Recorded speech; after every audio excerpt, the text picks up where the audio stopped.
আমাদের জাতীয় স্থায়ী কমিটির সম্মানিত নেতৃবৃন্দ, বাংলাদেশ জাতীয় দলের কেন্দ্রীয় নেতৃবৃন্দ, প্রিয় সাংবাদিক ভাই ও বোনেরা, আসসালামু আলাইকুম। এই সংবাদটি নিয়ে আপনাদের সামনে দাঁড়াতে হবে, এটা আমরা কখনো ভাবিনি। আমরা এবারও আশা করছিলাম ঠিক আগের মতোই আবারও তিনি সুস্থ হয়ে উঠবেন। আমরা ভারাক্রান্ত হৃদয়ে ইতিমধ্যে আপনারা শুনেছেন ডক্টর শাহাবুদ্দিনের ঘোষণা। আজ ভোর 6টায় আমাদের গণতন্ত্রের মা, আমাদের অভিভাবক, আমাদের জাতির অভিভাবক আমাদেরকে ছেড়ে চলে গেছে। ইন্না লিল্লাহি ওয়া ইন্না ইলাইহি রাজিউন। এই শোক, এই ক্ষতি, এটা অস্বাভাবিক, অপূরণীয়। এই জাতি কোনোদিন এটা পূরণ করতে পারবে না।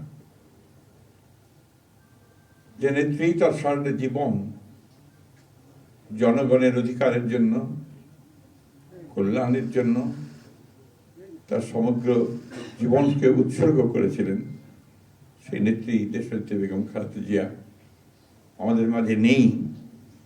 এটা আমরা যারা তার সহকর্মী এবং রাজনৈতিক কর্মী, আমরা এটা ভাবতে পারি না। বাংলাদেশের রাজনীতিতে একটা বিশাল শূন্যতা সৃষ্টি হলো। তাই নয়, গণতান্ত্রিক পৃথিবীর গণতান্ত্রিক আন্দোলনে একটা বিশাল শূন্যতা সৃষ্টি হলো। আমরা দলের পক্ষ থেকে আমাদের ভারপ্রাপ্ত চেয়ারম্যানের অনুমতিক্রমে আমরা দলের কিছু কর্মসূচি নিয়েছি। সেই কর্মসূচিগুলো আমাদের দলের সিনিয়র যুব মহাসচিব জনাব রুহুল কবির রিজভী সাহেব আপনাদের সামনে তুলে ধরবেন।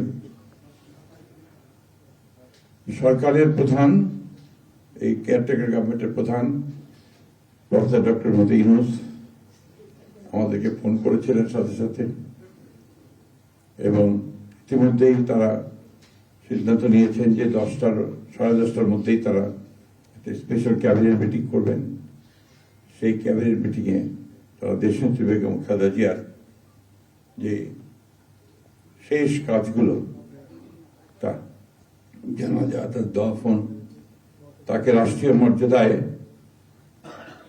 দাফন করা, তাকে রাষ্ট্রীয় মর্যাদা দেওয়া, এই বিষয়গুলি নিয়ে তারা সকাল 10টার সময় একটা সভা করবেন। এরপরে আমরা পুরো জিনিসটাকে কোঅর্ডিনেট করে আবার সেটা আপনাদের সামনে জানাবো।